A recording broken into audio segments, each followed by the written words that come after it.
தமிழரின் பாரம்பரிய திருவிழாவை கொண்டாடுவோம். புத்தாடை பொங்கலோடு the Chennai silks. Let the celebrations begin.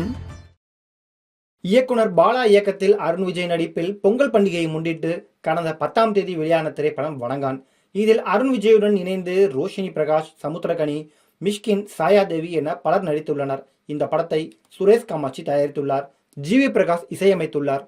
Vanangaan படத்திற்கு முதல் நாள் நல்ல ஓப்பனிங் இல்லாத போதும் படத்திற்கு மக்களிடமிருந்து வந்த விமர்சனத்தை தொடர்ந்து தியேட்டருக்கு சினிமா பிரியர்கள் படையெடுத்து வருகின்றனர்.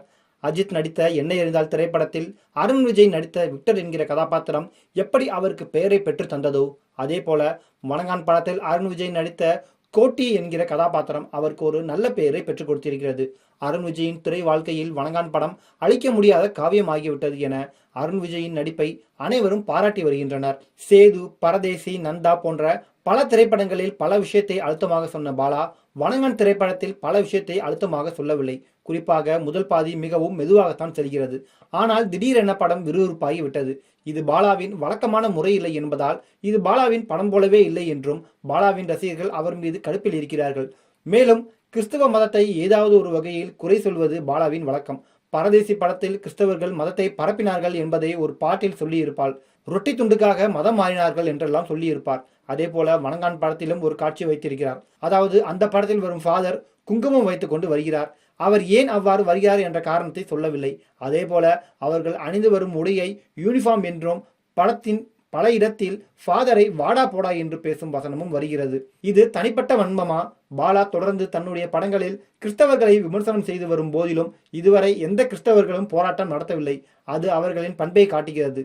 இதே வேறு சமூகத்தை இவ்வாறு விமர்சனம் செய்து படத்தில் காட்சியை வைத்திருந்தால் போராட்டம் பெரிய அளவில் வெடித்திருக்கும். கிறிஸ்தவர்கள் மீது பாலாவிற்கு ஏதோ ஒரு வகையில் தனிப்பட்ட வன்மம் இருக்கிறது. அது ஏதோ ஒரு வகையில் தனது படத்தின் மூலம் அவர் வெளிப்படுத்திக் கொண்டே இருக்கிறார். வீம்புக்கு என்றே இது போன்ற காட்சிகளை பாலா தொடர்ந்து பயன்படுத்தி வருவது திரையில் படத்தை பார்க்கும்போது மனதிற்குள் ஒரு நெருடலாகவே இருக்கிறது.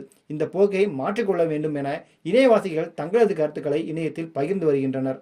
இது மட்டுமின்றி மேற்கு தொடர்ச்சி மலையின் திரைப்படத்தினுடைய இயக்குனரான லெனின் பாரதியும் வணங்கான் மீதும் பாலா அவர்கள் மீதும் ஒரு குற்றச்சாட்டை வைத்துள்ளார்.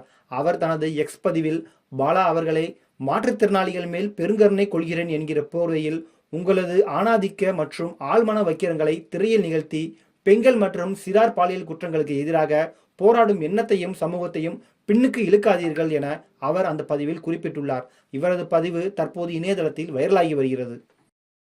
தமிழரின் பாரம்பரிய திருவிழாவை கொண்டாடுவோம். புத்தாடை பொங்கலோடு the Chennai silks. Let the celebrations begin.